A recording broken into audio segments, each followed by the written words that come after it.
इमरान खान साहब जेल में हैं, उनकी फैमिली को अभी तक एक्सेस नहीं दिया गया। बुशरा बीबी भी जेल में हैं। खदशा अचानक पैदा हो गया कि शायद इमरान खान साहब के लिए कोई आसानी पैदा हो रही है, तो उसको काउंटर करने के लिए, निज़ाम के ऊपर दबाव डालने के लिए इस तरह की अनकाउथ किस्म की वीडियोस बनाई जा रही हैं। लेकिन आप एक्सपेक्ट क्या कर सकते हैं? तो खबर ये है कि जनाब जनरल बाजवा वॉशरूम में गिरे हैं सुबह 4 बजे के करीब, और फिर उनको शिफ्ट किया गया सीएमएच में। लोग काफ़ी ज़्यादा कॉन्फिडेंट हैं कि हम जिसको वोट डालेंगे उसी की हुकूमत बनेगी बांग्लादेश में। अस्सलाम वालेकुम, उम्मीद है कि आप सब लोग खैरियत से होंगे। क्या पाकिस्तान तहरीके इंसाफ के मामलात के अंदर कोई बेहतरी आ रही है? क्या उनको कोई डील ऑफर की जा रही है? ये वो खबरें जो आजकल काफ़ी ज़्यादा गर्दिश कर रही हैं। इस हवाले से कुछ तफसीलात मैं आपसे शेयर करना चाहता हूँ, क्योंकि मैंने देखा कि कुछ तो हुकूमत के हमायत करने वाले सहाफ़ी इतने दिल बर्दाश्ता हो गए कि उन्होंने अजीबो गरीब किस्म की वीडियोज़ बनाना शुरू कर दी। एनीवे, मैं उसके ऊपर भी आता हूँ। लेकिन अगर आप इस वक्त देखें सिचुएशन क्या है, सिचुएशन ये है कि इमरान खान साहब जेल में हैं, उनकी फैमिली को अभी तक एक्सेस नहीं दिया गया। बुशरा बीबी भी जेल में हैं। इसके अलावा उनकी जो जमात है उनके ऊपर कितनी सख्तियां हैं या नहीं है, उसका अंदाजा आप गुज़िश्ता रोज़ की जो प्रेस कॉन्फ्रेंस की गई अलीम आदिल शेख साहब की जानिब से, उसमें फ़हीम खान भी मौजूद थे। उसके अलावा उनकी जमात के एक और लीडर वो भी वहाँ पे मौजूद थे, दीगर शख्सियात भी मौजूद थी। उनके ऊपर जो तशद्दुद किया गया मुबैना तौर पर पुलिस की जानिब से, उसकी बाकायदा तौर पर वीडियोज़ वगैरह जारी की गई। तो इन सारे हालात के तनाजुर में मुझे नहीं लगता कि पाकिस्तान तहरीक इंसाफ को कोई ऐसी डील ऑफर की जा रही है कि शहबाज शरीफ साहब की हुकूमत खत्म हो जाएगी और इमरान खान साहब रिहा हो जाएंगे और इमरान खान साहब वज़ीर आज़म बन जाएंगे। लेकिन लगता यह है कि ये जो सोशल मीडिया पे एक बयानिया बनाया जा रहा है और जिस किस्म की खबरें दी जा रही हैं, उनको देख के कुछ ऐसे सहाफ़ी जो हुकूमत की हमायत करते हैं वो बेचारे दिल बर्दाश्ता हो गए हैं और उन्होंने इंतहाई अनकूथ किस्म की वीडियोस बनाना शुरू कर दी हैं कि हमें किसी ने कहा कि जनाब ये जो सिंधियों के खिलाफ बयानियां बना दो, नहरों के हक में बयानियां बना दो, हमने ऐसे कर दिया, हमने वैसे कर दिया। भाई आप जो हैं, क्या वो कोई टेक वे पे काम करते हैं कि किसी ने आके कहा कि बर्गर बना दो तो आपने बर्गर बना दिया? मेरे ख्याल में ये उस बयानिए से ज्यादा जो खदशा अचानक पैदा हो गया कि शायद इमरान खान साहब के लिए कोई आसानी पैदा हो रही है, तो उसको काउंटर करने के लिए, निज़ाम के ऊपर दबाव डालने के लिए इस तरह की अनकाउथ किस्म की वीडियोस बनाई जा रही हैं। लेकिन आप एक्सपेक्ट क्या कर सकते हैं? जैसा कैलिबर होता है वैसी चीज़ें ही सामने आती हैं, चाहे वो हुकूमत की तरफ से हों या अपोजिशन की तरफ से हों या मीडिया की तरफ से हों या जिस भी साइड से हों। एनीवे, मैं उसकी ज़्यादा तफसील में नहीं जाता। लेकिन जो मैं अर्ज़ कर रहा था कि पाकिस्तान तहरीके इंसाफ को फ़िलहाल कोई ऐसी डील ऑफर नहीं की गई है और ये जो बयानियां बनाने की कोशिश की जा रही है, मेरे ख्याल में ये चीज़ सिर्फ बयानिए की हद तक ही महदूद है। अगर आप बात करें तो कुछ लोग ये भी कह रहे थे कि पाकिस्तान तहरीक इंसाफ के जो MNA हजरात हैं, सेनेटर हजरात हैं, उनको वापस पार्लिमानी जो कमेटीज़ हैं उनके अंदर चले जाना चाहिए और वो जाएंगे, पहले मरहले पे ऐसा होगा फिर वैसा होगा।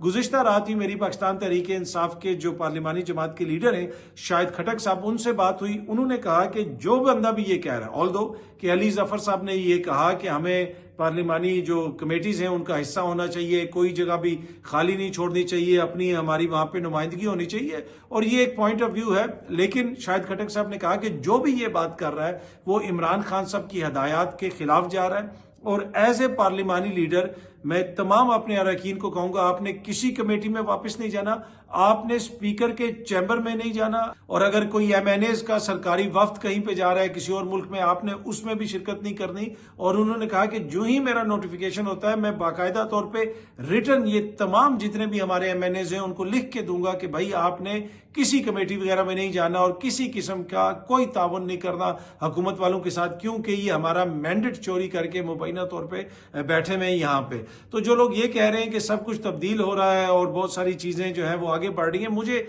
ऐसा होता हुआ नजर नहीं आ रहा। मिसाल मैंने आपको दे दी कि कराची के अंदर जो इनकी क़यादत के साथ हुआ वो आपके सामने है। बुशरा बीबी अभी भी अंदर है। खान साहब जो है उनका इलाज तो दूर की बात है, अभी तक उनको एक्सेस भी नहीं दिया गया अपने डॉक्टर्स तक। तो ऐसे मौके के ऊपर जो इस तरह की खबरें उड़ाई जा रही हैं कि जी बहुत सारी कोई उनके लिए आसानियां पैदा हो गई हैं, वो मुझे होता हुआ फिलहाल नजर नहीं आ रहा। और जो लोग ये कह रहे हैं कि उनको हॉस्पिटल शिफ्ट कर दिया जाएगा, मेरे पास कोई खबर नहीं है। मेरा ये तज्जिया है कि मुझे लगता है कि ये इतना आसान नहीं होगा। हाँ, आज सुप्रीम कोर्ट में जो रिपोर्ट जमा करवाई है सलमान सफदर साहब ने, अब उस रिपोर्ट के अंदर क्या लिखा हुआ है और सुप्रीम कोर्ट उसके ऊपर क्या हुक्म जारी करती है। देखिए, सुप्रीम कोर्ट एक तरह से फेस सेविंग दे सकती है हुकूमत को। अगर सुप्रीम कोर्ट का कोई हुक्म आ जाता है तो फिर शायद उनको कहीं कोई किसी किस्म की कोई राहत मिल जाए खान साहब को, या कोई उनके लिए आसानी हो जाए और हुकूमत कहेगी कि जनाब ये तो हमने सुप्रीम कोर्ट के कहने के ऊपर किया है। लेकिन जो हुकूमत का अब तक का बयानिया है उसमें बहुत ज्यादा, जिसे आप कह सकते हैं ना कि तजादात हैं।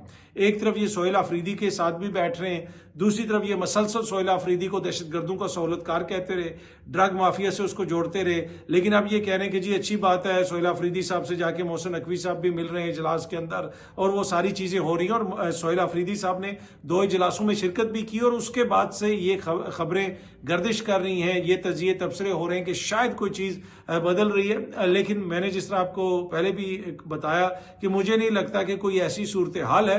आने वाले कुछ दिनों के अंदर शायद चीजें मजीद क्लियर हों। सोहेल अफरीदी ने यकीनन इजलास में शिरकत की। पहला जो इजलास था उसकी उन्होंने सदारत की, दूसरा जो इजलास हुआ उसमें उन्होंने शिरकत करनी थी या नहीं करनी थी। सुबह तक कॉलें होती रही, मुशावरत होती रही, बहुत सारे मामला चलते रहे और सोहेल अफरीदी साहब का उसके ऊपर मौकिफ भी था कि कौन सदारत करेगा, क्या होगा क्या नहीं होगा। तो बहुत सारी चीजें बैकग्राउंड के अंदर चलती रही हैं और इतनी चीजें स्मूथ नहीं है जितना बताया जाता है और जितना तासुर क्रिएट किया जा रहा है। लेकिन एंड ऑफ द डे अगर दहशतगर्दी के हवाले से कोई आपकी मुशावरत हो रही है या कोई मिल के लाइमल बनाया जा रहा है तो उस पर तो मेरा नहीं ख्याल कि किसी को भी इतराज होना चाहिए। ये तो एक पाकिस्तान का मुकदमा है, पाकिस्तान की जंग है, सब ने मिल के लड़ना है। गुज़िश्ता रोज जो सहाफियों से मुलाकात हुई आला सिक्योरिटी जराए से, वहां पे एक दफा फिर इमरान खान साहब को जो जहनी मरीज कहा गया था उसके हवाले से सवाल किया गया। पिछली दफा जो सिक्योरिटी जराए के साथ मीटिंग हुई थी सहाफियों की, जिसमें मैं भी मौजूद था, वहां पे भी इस तरह का एक सवाल किया गया था। बल्कि मैंने आपको उस वक्त भी अपने व्लॉग में ये चीज बताई थी कि ऐसे भी सवालात किए गए जो बड़े लीडिंग किस्म के थे। एक्सपेक्ट किया जा रहा था कि आगे से जो आला सिक्योरिटी जराए हैं वो इमरान खान साहब के हवाले से कोई सख्त बात करेंगे, लेकिन वहां पे भी कोई सख्त बात नहीं की गई और कहा गया कि तमाम जो सियासी क्यादत है हमारे लिए सब बराबर हैं, हमने तो हुकूमत के साथ काम करना होता है। और गुज़िश्ता रोज भी इसी किस्म का जवाब आगे से आया। तो एक तरह से आपको काफी ज्यादा नैरेटिव के अंदर तब्दीली नजर आती है। क्या इस तब्दीली का मतलब यह है कि इमरान खान साहब के लिए या तहरीक इंसाफ के लिए कोई आसानियां पैदा होने जा रही हैं? मेरे ख्याल में इट्स टू अर्ली टू जज, और ये कुड भी हुकूमत की तरफ से एक, जिसे आप कह सकते हैं ना कि सज्जी दिखा के खबी मारना। हो सकता है कि हुकूमत, वफाकी हुकूमत इनको एंगेज कर रही हो और अचानक इनके पाँव के नीचे से रग निकाल ले और कोई नया काम कर दे, सोहेल अफरीदी की कहीं से नाइली हो जाए या ये हो जाए या वो हो जाए। तो इस वक्त जिसे आप कह सकते हैं ना कि इत्मीनान का इतना ज्यादा फुकदान है कि कोई भी साइड ये दावा नहीं कर सकती कि जनाब चीजें बड़ी बेहतर तरीके से आगे बढ़ रही हैं और हमारे ताल्लुकात बेहतर होने। लेकिन इस हद तक मैं आपके साथ काफी श्योरिटी के साथ ये चीज शेयर कर सकता हूं कि फिलहाल ना इमरान खान साहब के लिए सिस्टम में कोई आसानियां मुझे नजर आई हैं, ना उनके अहले खाना के लिए नजर आई हैं। अलीमा खान कल भी इंसदाद दहशतगर्दी की अदालत में मौजूद थी। उनके जमात के लोगों के साथ जो हो रहा है वो कराची की मैंने आपको मिसाल दे दी। बल्कि एक MPA तो अपनी कमीज उतार के बुनियान पहन के सिंध असेंबली के अंदर खड़ा हो गया कि भाई देखें मेरे साथ क्या हुआ है। मेरे ख्याल में पहली दफा ये पाकिस्तान की तारीख में हुआ है कि किसी असेंबली के अंदर कोई रुकनी असेंबली जिसने अपनी कमीज उतारी हो और दिखाया हो कि जनाब मेरे साथ सिंध पुलिस ने ये किया है। अच्छा जी, अगर सिंध की बात की जाए तो उस दिन भी मैं देख रहा था कि एक मोजिज शख्सियत ने लिखा हुआ था सिंध में इतनी यूनिवर्सिटियां बन गई, ये हो गया वो हो गया। अब ये जो साइट पे वीडियो चल रही है ये सिंध में एक यूनिवर्सिटी है, ये उसके वाइस चांसलर हैं और वाइस चांसलर साहब जो हैं वो पता नहीं किस मूड में हैं और वो आके उधर बातें कर रहे हैं और लोगों ने कह रहे हैं भाई आप जाएं, आप अपने होश में नहीं हैं, आप अपने होश हवास में नहीं हैं। I don't know, may be कोई उनकी तबीयत खराब है या क्या चक्कर है, या वो इंटॉक्सिकेटेड हैं दवाई की वजह से या किसी और वजह से। लेकिन जो हाल है वहाँ पे मेरिट का, यूनिवर्सिटियों के अंदर जो एजुकेशन का हाल है वो सबके सामने है। और अब जो सिंध एक यूनिवर्सिटी के चांसलर जो हैं उनकी ये वीडियो सोशल मीडिया के ऊपर काफ़ी ज़्यादा गर्दिश कर रही है और ये बहस भी हो रही है कि भाई वहाँ पे क्या तालीम दी जाएगी जहाँ पे इस किस्म की सूरत हाल है। अच्छा जी, साबिक आर्मी चीफ जनरल बाजवा जो हैं वो वॉशरूम में गिर गए हैं और गिरने के बाद वो काफ़ी ज़्यादा जख्मी हो गए और इस वक्त वो मिलिट्री अस्पताल के ICU में हैं। ये रिपोर्ट कर रहा है जियो न्यूज़, ये सामने आप देख सकते हैं। ex-COAS यानी साबिक army chief Bajwa admitted to ICU with head injury after falling at home. उनके फैमिली सोर्सेज ये बता रहे हैं, और अगर आप इस खबर की तफसील पढ़ें तो उसमें ये बताया गया है कि Qamar Bajwa sustains head injury in washroom fall. Bajwa served as COAS from 2016 to 2022। वो मुल्क के आर्मी चीफ थे, ये भी उन्होंने बताया। तो खबर ये है कि जनाब जनरल बाजवा वॉशरूम में गिरे हैं सुबह 4 बजे के करीब, और फिर उनको शिफ्ट किया गया CMH में। बताया ये जा रहा है कि उनकी हेड इंजरी हुई है, कोई ब्लीडिंग वगैरह भी हुई है, और अभी भी वो अस्पताल में है। डॉन न्यूज़ भी इसको रिपोर्ट कर रहा है, ex army chief Qamar Javed Bajwa hospitalised after fall. और जियो न्यूज़ ये कह रहा है, जो जियो न्यूज़ की खबर की डिटेल्स हैं वो ये बता रहे हैं कि वॉशरूम के अंदर वो स्लिप हुए हैं और जिसकी वजह से उनके सर के ऊपर चोट लगी है, और इस वक्त वो कंबाइंड मिलिट्री हॉस्पिटल में है या मिलिट्री हॉस्पिटल में है जहां पे उनका इलाज हो रहा है। आज बांग्लादेश में इलेक्शंस हो रहे हैं, उसमें शेख हसीना वाजिद साहिबा की जो जमात है वो तो हिस्सा नहीं ले रही। बांग्लादेश नेशनल पार्टी जो है BNP वो हिस्सा ले रही है, जमात इस्लामी है, दीगर जमातें हैं, और अवाम इसमें बड़ी पुरजोश नजर आ रही है।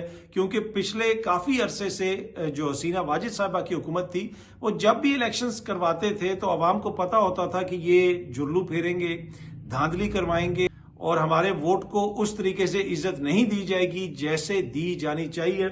लेकिन इस दफा लोग ये समझते हैं कि बाय एंड लार्ज ये फेयर इलेक्शन होगा और अवाम जिसको वोट देंगे उनकी हुकूमत बन जाएगी। अब देखते हैं जनाब किस जमात को ज्यादा वोट पड़ता है। इस वक्त जो भी जमातें वहां पे हैं उनके पाकिस्तान के हवाले से जो तासुरात हैं, पाकिस्तान के हवाले से ओवरऑल जो फीलिंग है वो काफी ज्यादा पॉजिटिव है। कल ही मेरी सीनियर सहाफी माजिद निजामी साहब से बात हो रही थी, वो इलेक्शन कवर करने के लिए इस वक्त ढाका में मौजूद हैं, बांग्लादेश में मौजूद हैं। उन्होंने मुझे बताया कि वहां पे जो अवाम का तासुर है पाकिस्तान के हवाले से वो काफी ज्यादा पॉजिटिव है। ऑल्दो कि हमारी एक हिस्ट्री है 1971 की, उससे हम कम से कम नजरें तो नहीं चुरा सकते, लेकिन उधर के लोगों को भी वो हिस्ट्री याद होगी। लेकिन अब वो फ्यूचर बनाना चाहते हैं, पाकिस्तान के साथ ताल्लुकात बेहतर करना चाहते हैं, और भारत के साथ जो उनके ताल्लुकात हैं उसमें काफी ज्यादा कशीदगी है। और भारत भी अब शायद ये रियलाइज कर रहा है कि हमने अपने सारे एग्स एक बास्केट में डाल दिए थे। हसीना वाजिद साहिबा की हुकूमत के साथ ही ताल्लुकात थे, और जब से वो हुकूमत खत्म हुई है भारत और बांग्लादेश के ताल्लुकात काफी ज्यादा कशीदा हैं, और उसमें भारत का अपना कसूर है। जिस तरीके से इन्होंने हर चीज के अंदर सियासत को मुलविस किया, आपने देखा कि एक बांग्लादेश का प्लेयर वहां पे खेलने जा रहा था IPL, उसको वहां से निकाल दिया गया, कहा गया कि उसको सिक्योरिटी नहीं दे सकते। फिर बांग्लादेश ने कहा कि भाई अगर आप एक प्लेयर को सिक्योरिटी नहीं दे सकते तो पूरी टीम को कैसे देंगे, उन्होंने वहां पे जाने से इनकार कर दिया। तो भारत के साथ तो काफी ज्यादा ताल्लुकात कशीदा हैं। इन इंतखाबात के बाद भी उनमें कोई ग्रेजुअली बेहतरी आए तो बेहतरी आए, फौरन मुझे नहीं लगता। लेकिन इस वक्त जो पाकिस्तान के हवाले से सेंटिमेंट है वहां पे वो काफी ज्यादा पॉजिटिव है। वहां पे जो लोग बात करते हैं पाकिस्तान के हवाले से वो बड़ी पॉजिटिव बात करते हैं। लेकिन आज का दिन बड़ा इंपॉर्टेंट है, ऑल्दो कि ये फ्री एंड फेयर इलेक्शंस हो रहे हैं बाय एंड लार्ज, इस हवाले से यही कहा जा रहा है। लेकिन शेख हसीना वाजिद साहिबा की जो जमात है उसके ऊपर पाबंदी है, वो इन इलेक्शंस में हिस्सा नहीं ले सकते। अब उनका वहां पे 30% नहीं तो 20% वोट तो होगा, 15% वोट तो होगा। अब उन लोगों को एक तरह से ये कहना कि भाई आप जिस जमात को वोट देते हैं उस जमात को हम इलेक्शंस में हिस्सा नहीं लेने देंगे, तो क्या ये चीज मुनासिब है? मेरे ख्याल में जब ये फैसला किया गया है कि ये जमात शेख हसीना वाजिद साहिबा की जमात हिस्सा नहीं ले सकती, तो ये इलेक्शंस काफी हद तक तो वैसे ही कंट्रोवर्शियल हो गए। देखे ना, एक जमात को आप लोगों ने सारे अमल से बाहर कर दिया जिस तरह हसीना वाजिद करती थी। इसका कोई बेहतर हल भी निकाला जा सकता था, लेकिन मैं भी शायद ग्रेजुअली कोई हल वो इसका निकालें। लेकिन अब तक की जो इतलात हैं उसमें यही बताया जा रहा है कि लोग काफी ज्यादा कॉन्फिडेंट हैं कि हम जिसको वोट डालेंगे उसी की हुकूमत बनेगी बांग्लादेश में। बहुत जल्दी आप सब दोस्तों से दोबारा मुलाकात होगी। Thank you very much.